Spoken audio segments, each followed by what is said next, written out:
ಎಲ್ಲರಿಗೂ ನಮಸ್ಕಾರ friends, welcome to MD loft racing pigeons. ಎಲ್ಲರಿಗೂ ಕರ್ನಾಟಕ ರಾಜ್ಯೋತ್ಸವದ ಹಾರ್ದಿಕ ಶುಭಾಶಯಗಳು. ಇವತ್ತು ನಾವು ಬಂದಿದ್ದೀವಿ ನಮ್ಮ ವಿಜಯನಗರ ಸಾಮ್ರಾಜ್ಯಕ್ಕೆ, ನಮ್ಮ ಹೊಸಪೇಟೆ ಊರಿಗೆ ಬರ್ಡ್ಸ್ನ ಟಾಸ್ ಮಾಡೋದಕ್ಕೆ ಬಂದಿದ್ದೀವಿ. ಇವತ್ತು ಬರ್ಡ್ಸು ಯಾವ ರೀತಿ ಹೋಗ್ತವೆ ಅನ್ನೋದು ನೋಡೋಣ. ಎಕ್ಸಾಕ್ಟಾಗಿ ನಮ್ಮ ಲಾಫ್ಟಿಗೆ ಇಲ್ಲಿಂದ 35 ಕಿಲೋಮೀಟರ್ಸ್ ಆಗುತ್ತೆ. ಲಾಸ್ಟ್ ಟಾಸಲ್ಲಿ ನಾವು 25 ಕಿಲೋಮೀಟರ್ಸ್ನ ಬರ್ಡ್ಸಿಗೆ ಟ್ರೈನಿಂಗ್ ಕೊಟ್ಟಿದ್ದೀವಿ. ಇವತ್ತು 35ಗೆ ನಾವು ಜಂಪ್ ಮಾಡ್ತಾ ಇದ್ದೀವಿ. ನೋಡ್ಬೋದು ನನ್ನ ಬ್ಯಾಕ್ ಎಂಡಲ್ಲೇ ಇಲ್ಲಿ ಸೂರ್ಯ ಹುಟ್ಟೋದು, ಅದಕ್ಕೋಸ್ಕರ ವೇಟ್ ಮಾಡ್ತಾ ಇದ್ದೀವಿ. ಆದಷ್ಟು ಜಲ್ದಿ ಸ್ವಲ್ಪ ಸೂರ್ಯ ಹುಟ್ಟಿದ ಕೂಡಲೇ ಬರ್ಡ್ಸ್ನ ರಿಲೀಸ್ ಮಾಡೋಣ. ಇಲ್ಲಿ ನೋಡ್ಬೋದು ಯಾವ ರೀತಿ ಲೊಕೇಶನ್ ಇದೆ ಅಂತ ನಿಮಗೆ ಸರೌಂಡಿಂಗ್ಸ್ ತೋರಿಸ್ತೀನಿ. ಬರ್ಡ್ಸ್ ಎಲ್ಲವೂ ಈಗ ಈ ಗುಡ್ಡ ದಾಟಿ ಆ ಕಡೆ ಹೋಗ್ಬೇಕಾಗಿರೋದು.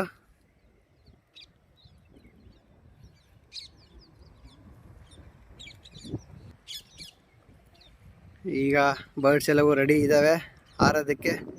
ಜಸ್ಟ್ ನಾವು ವೇಟ್ ಮಾಡಬೇಕಾಗಿರೋದು ಏನಂದರೆ ಸನ್ನಿಂದು ವಿಸಿಬಿಲಿಟಿ. ಸೂರ್ಯ ಕಂಡಿದ್ದ ಕೂಡಲೇ ಬರ್ಡ್ಸ್ನ ರಿಲೀಸ್ ಮಾಡೋಣ. ಈ ಕಡೆ ಮುಂದೆ ಹೋದರೆ ಫುಲ್ ಕಂಪ್ಲೀಟ್ ಹೊಸಪೇಟೆ ಸಿಟಿ ನಮಗೆ ಕಾಣಿಸುತ್ತೆ. ಫ್ರೆಂಡ್ಸ್, ಈಗ ಬರ್ಡ್ಸ್ನ ರಿಲೀಸ್ ಮಾಡ್ತಾ ಇದ್ದಾರೆ ನಮ್ಮ ಸರ್ದಾರ್ ಬೈ. ಎಕ್ಸಾಕ್ಟಾಗಿ ಈಗ 7 o'clock ಆಗಿದೆ. ಸನ್ ವಿಸಿಬಿಲಿಟಿ ಕೂಡ ಸ್ವಲ್ಪ ಅಲ್ಲಿ ಕಾಣಿಸ್ತಾ ಇದೆ. ಸ್ವಲ್ಪ ಮೋಡ ಇದೆ, ಈ ಕಡೆ ಎಲ್ಲ ಕ್ಲಿಯರ್ ಆಗಿದೆ. ಆದರೆ ಸೂರ್ಯ ಹುಟ್ಟದ ಕಡೆ ಮಾತ್ರ ಸ್ವಲ್ಪ ಡಾರ್ಕ್ ಆಗಿ ಕ್ಲೌಡ್ ಫಾರ್ಮ್ ಆಗಿದೆ.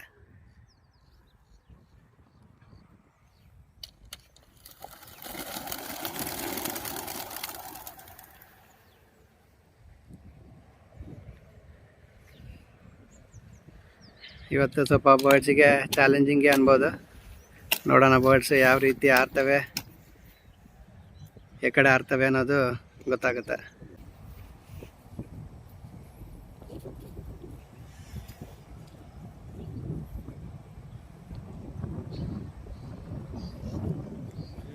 Welcome back friends. ಇಲ್ಲಿ ನೋಡ್ಬೋದು ಬರ್ಡ್ಸ್ ಎಲ್ಲ ಬಂದಾವೆ.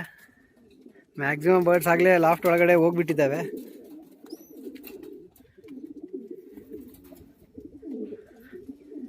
ಇನ್ನೊಂದು 3-4 ಬರ್ಡ್ ಮಾತ್ರ ಹೊರಗಡೆ ಇದ್ದಾವೆ.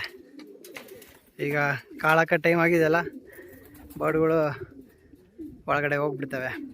ಇವತ್ತಿನ ವಿಡಿಯೋ ನೋಡಿದ್ರಲ್ಲ ಫ್ರೆಂಡ್ಸ್, ಇದೇ ರೀತಿ ನೀವು ಲೈಕ್ ಮಾಡ್ತಾಯಿರಿ, ಸಪೋರ್ಟ್ ಮಾಡ್ತಾಯಿರಿ. ನಮ್ಮ ಚಾನಲಲ್ಲಿ ಇರೋಂಥ ವೀಡಿಯೋಸ್ನ ಕಂಟಿನ್ಯೂಸ್ ಆಗಿ ನೋಡ್ತಾಯಿರಿ. ಆದಷ್ಟು ಜಲ್ದಿ ಇನ್ನೊಂದು ವಂಡರ್ಫುಲ್ ಟ್ರೈನಿಂಗ್ ವಿಡಿಯೋ ಅಂತ ನಿಮ್ಮ ಮುಂದೆ ಬರ್ತೀನಿ. ಅಲ್ಲಿವರೆಗೂ stay tune to MD loft racing pigeons. Thank you one and all.